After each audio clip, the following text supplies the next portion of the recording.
Установилась здесь такая снежная погода, снег вокруг, а мне захотелось тепла, такого тепла. Я пошел к себе сюда, ну, здесь в Швейцарии, и наломал форесты немножко в лесу. Так, и разложил такой костерчик такой нормальный. Здесь еще бумаги у меня осталось еще полно. Вот курточка греется на солнышке. Здесь наломал калины, чтобы стимулировать работу сердечка. Вот, естественно, что разделся полностью.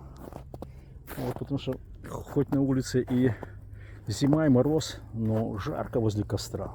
Я должен так признаться.